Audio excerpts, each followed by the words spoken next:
गरीब माँ और 5 बेटियों का गाजर घर।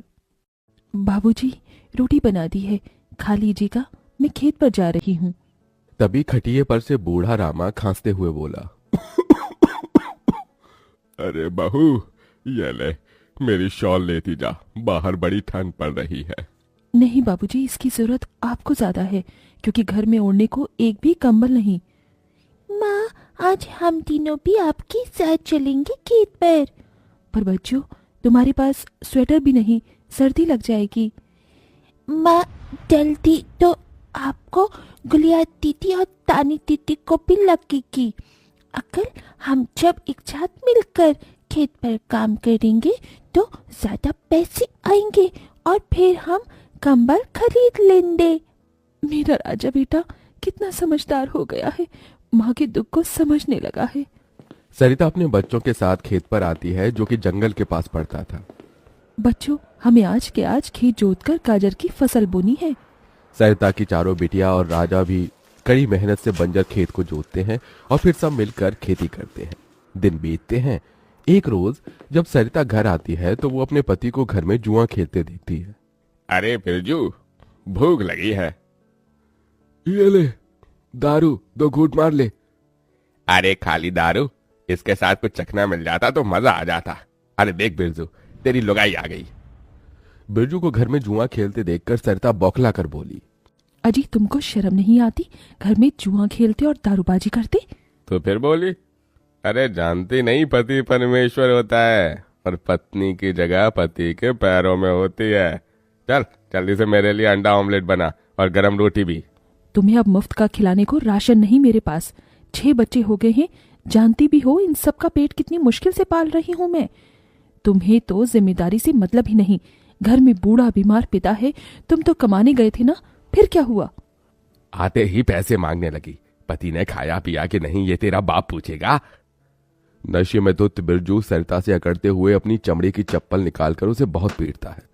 ये ले, और लड़ाएगी जबान। मैं कमाता नहीं तो क्या इस घर में मेरी इज्जत नहीं होगी? ये ले। बचाओ, ओह बचाओ, माँ को मत मारो पिताजी। तभी लड़खड़ाते हुए बिछौने से उठकर बूढ़ा रामा कहता है, अरे निकम्मे, छोड़ दे बहू को, निकल जा इस घर से तू, और फिर कभी शक्ल मत दिखाना।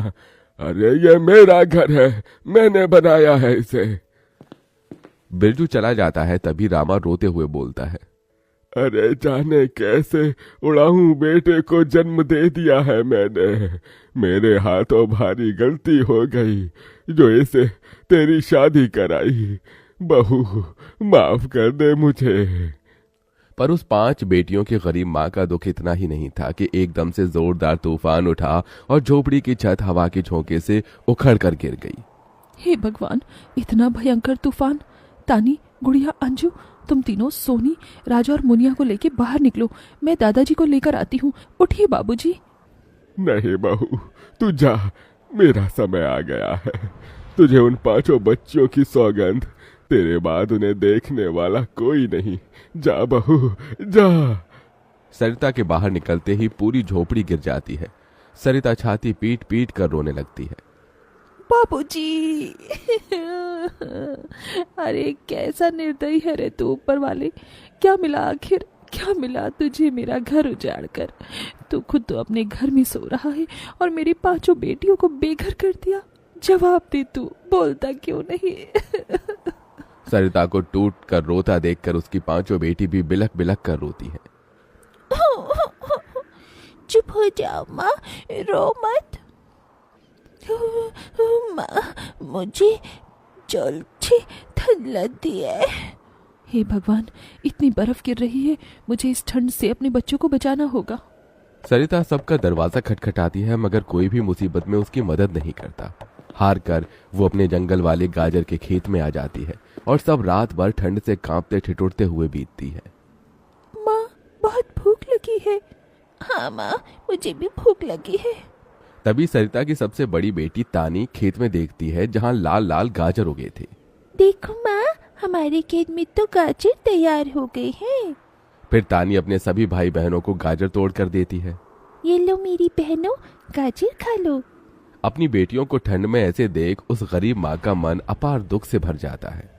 अपनी इस गरीब लाचार माँ को माफ कर देना बच्चों, तुम्हें ये ठंड भोगना पड़ रहा है। तभी एकदम से दिन का माहौल रात सा हो जाता है और तेजी से बर्फ गिरने लगती है।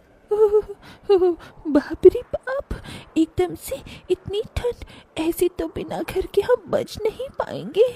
तभी सरिता अपना आंचल उन पर उड़ाती है, मगर बच्चे थरथरा उठते हैं कि एकदम से गुड़िया कहती है, माँ, तानी दीदी, हम अपना घर बना सकते हैं। मगर कैसे बिटिया, हमारे पास पैसे भी तो नहीं। माँ देखो, हमारे खेत में कितने सारे गाजर उगे हैं, हम इसी से अपना घर तैयार करेंगे, पर हम सबको साथ मिलकर मदद करनी होगी। राजा बेटा, जब तक कि हम गाजर घर तैयार नहीं कर लेते, तुझे अपनी छोटी बहनों का ख्याल रखना होगा। रखेगा ना? हाँ माँ, रखूंगा। सरिता आग जलाकर अपने दोनों सबसे छोटे बच्चों को उसके पास बिठा देती है और खुद अपनी चारों बेटियों के साथ उस भयंकर ठंड में गाजर घर बनाने लगती है। अंजू, सोनी, गुड़िया, तुम दोनों मुझे और तानी दीदी को गाजर तोड़ तोड़ कर दो, हम घर बनाते हैं। ठीक है माँ। गरीब माँ बेटियां मिलकर गाजर घर बनाती हैं, मगर घर एकदम से ढह जाता है, जिससे सरिता दुखी हो जाती है। कितनी मेहनत से ये गाजर घर बनाया था हमने, मगर सारी मेहनत बेकार चली गई। तभी चारों बेटियां रोते हुए गाकर अपनी माँ को हिम्मत देती हैं।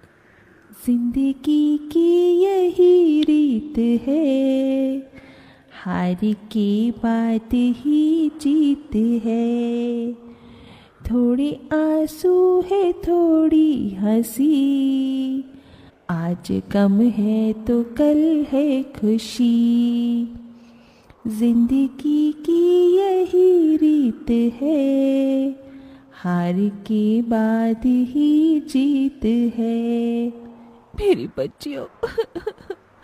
रोते हुए सरिता अपनी बेटी को गले से लगा लेती है। वो फिर कोशिश करते हैं, कई बार उनका गाजर घर बिगड़ता है। तभी गुड़िया कहती है, माँ, अगर हम अपना गाजर घर मजबूत बनाने के लिए पहले लकड़ी फट्टे से ढांचा बना लें, तो फिर हमारा गाजर घर नहीं गिरेगा। सब ऐसा ही करते हैं, जिससे उस बार उनका गाजर का घर मजबूत बन जाता है। सरिता अपनी पांचों बेटियों और बेटे के साथ घर के अंदर आती है, तब जाकर उनके शरीर को गर्माहट महसूस होती है। अरे वाह माँ, दीदी, आप सबने कितना सुंदर गाजर घर बनाया है, और ये कितना गिलम भी है।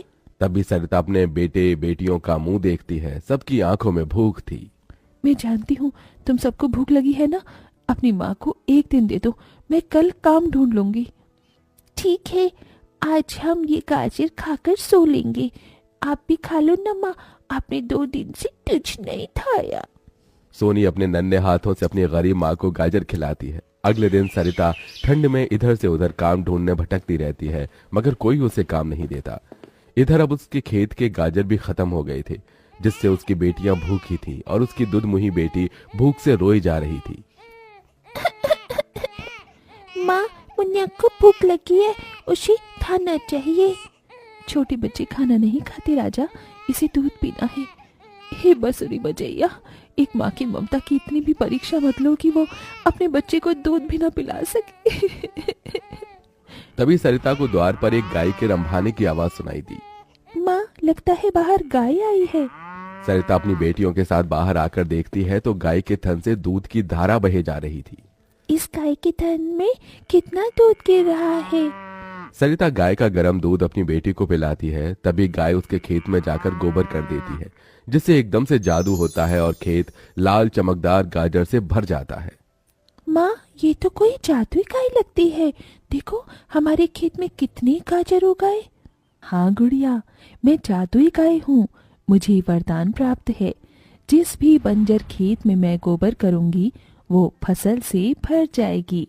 मैं इससे पहले भी तुम्हारे खेत में आई थी। इसका मतलब गौ माता, आपकी वजह से उस वक्त भी मुझ गरीब के बंजर खेत में गाजर उगी थी। आपका कोटि कोटि धन्यवाद गौ माता। माँ, तुम काम ढूंढ रही थी ना, अब मैं ढूंढना। तुम तो कितना अच्छा गाजर का हलवा बनाती हो, और गाय के दूध से खोया, घी, दूध सब बनता है। तुम हलवा बनाकर बेचो। सरिता उस गाय के दूध से घी खोया तैयार कर लेती है और गाजर का हलवा बनाकर बेचने लगती है, जो कि लोगों को खाने में स्वादिष्ट लगता है। उसकी अच्छी कमाई होती है जिससे उसकी आर्थिक स्थिति ठीक हो जाती है और वो गाय उसके गाजर घर के बाहर बंधी खेत के गाजर और घर दोनों की पहरेदारी दिया करती।